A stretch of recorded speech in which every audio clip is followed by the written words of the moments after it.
Now let's take a look at the role of the Rothschild family, the family said to be the wealthiest in the world. When Amschel Meyer Bauer inherited the business, he decided to change his name to Rothschild. Amschel soon learned that loaning money to governments and kings was more profitable than loaning to private individuals. Not only were the loans bigger, but they were secured by the nation's taxes. Mayer Rothschild had 5 sons. He trained them all in the skills of money creation, then sent them out to the major capitals of Europe to open branch offices of the family banking business. His first son, Amschel Meyer, stayed in Frankfurt to mind the hometown bank. His second son, Solomon, was sent to Vienna. His third son, Nathan, was clearly the most clever. He was sent to London at age 21 in 1798, 100 years after the founding of the Bank of England. His fourth son, Karl, went to Naples, and his fifth son, Jacob, went to Paris. The Rothschilds soon grew unbelievably wealthy. By the mid-1800s, they dominated all European banking and were certainly the wealthiest family in the world. They financed Cecil Rhodes, making it possible for him to establish a monopoly over the diamond and gold fields of South Africa. In America, they financed the Harrimans and railroads, the Vanderbilts in railroads and the press, and Carnegie in the steel industry, among many others. In fact, during World War I, J.P. Morgan was thought to be the richest man in America. But after his death, it was discovered that he was actually only a lieutenant of the Rothschilds. By 1850, James Rothschild, the heir of the French branch of the family, was said to be worth 600 million French francs, 150 million more than all the other bankers in France put together. He built this mansion called Ferrier, just east of Paris. Wilhelm I, on seeing it, exclaimed, "Kings couldn't afford this. It could only belong to a Rothschild." Money changers, those who loan out and manipulate the quantity of money, were active in medieval England. In fact, they were so active that acting together, they could manipulate the entire English economy. These were not bankers per se. The money changers generally were the goldsmiths. They were the first bankers because they started keeping other people's gold for safekeeping in their vaults. The first paper money was merely a receipt for gold left at the goldsmith. Paper money caught on because it was more convenient than carrying around a lot of heavy gold and silver coins. Eventually, goldsmiths noticed that only a small fraction of the depositors ever came in and demanded their gold at any one time. Goldsmiths started cheating on the system. They discovered that they could print more money than they had gold, and usually no one would be the wiser. Then they could loan out this extra money and collect interest on it. This was the birth of fractional reserve banking. That is, loaning out many times more money than you have assets on deposit. So, if $1,000 in gold were deposited with them, they could loan out about $10,000 in paper money and draw interest payments on it, and no one would ever discover the deception. By this means, goldsmiths gradually accumulated more and more wealth and used this wealth to accumulate more and more gold. Today, this practice of loaning out more money than there are reserves is known as fractional reserve banking. Every bank in the United States is allowed to loan out at least 10 times more money than they actually have. That's why they get rich on charging, let's say, 8% interest. It's not really 8% per year, which is their income. It's 80%.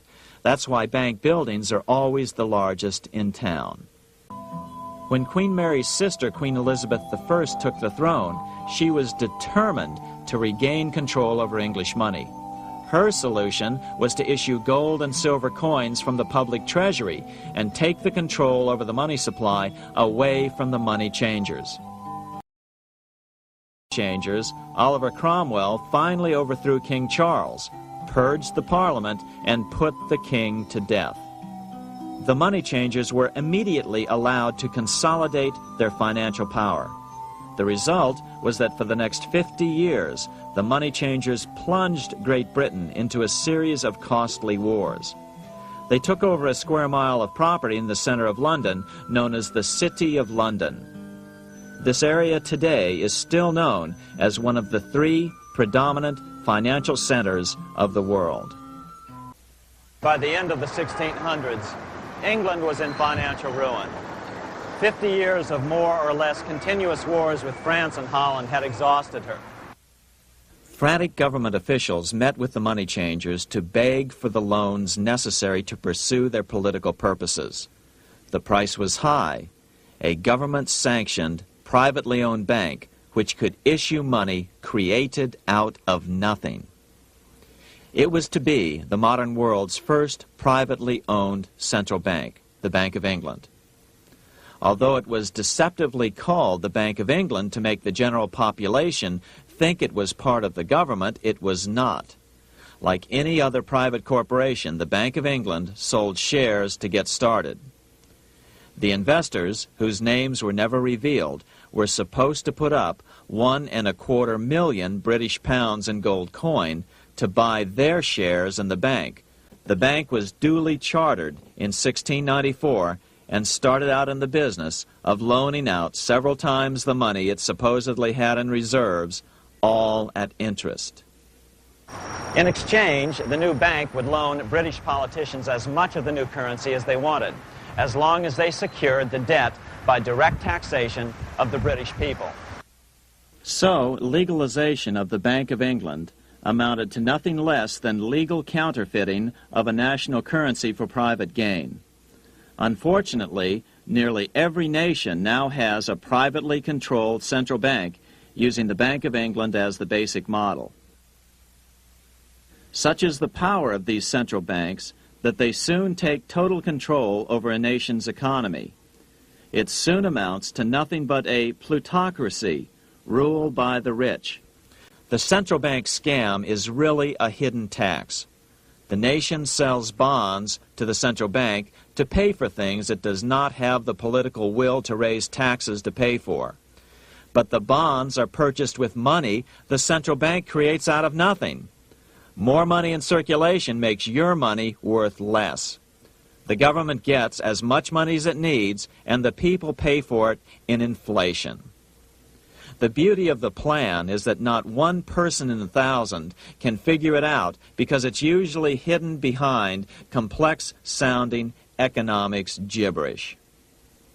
In 1790, less than 3 years after the Constitution had been signed, the money changers struck again.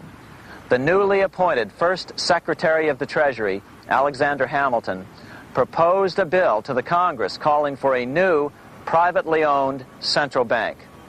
Coincidentally, that was the very year that Amschel Rothschild made his pronouncement from his flagship bank in Frankfurt.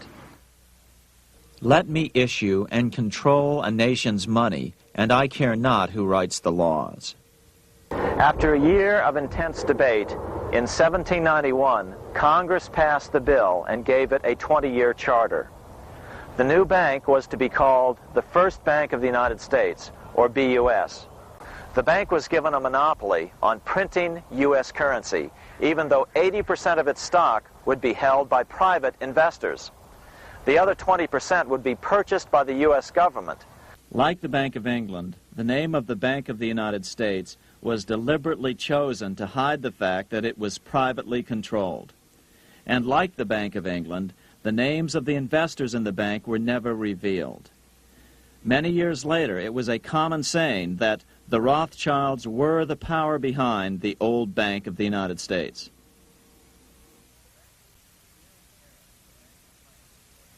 Here in Paris, the Bank of France was organized in 1800, just like the Bank of England. But Napoleon decided France had to break free of debt, and he never trusted the Bank of France. He declared that when a government is dependent upon bankers for money, the bankers, not the leaders of the government, are in control. This is the Waterloo battlefield about 200 miles northeast of Paris in what today is Belgium. Here Napoleon suffered his final defeat but not before thousands of French and Englishmen gave their lives on a steamy summer day in July of 1815. The outcome was certainly in doubt. In fact, had Napoleon attacked a few hours earlier, he would probably have won the battle.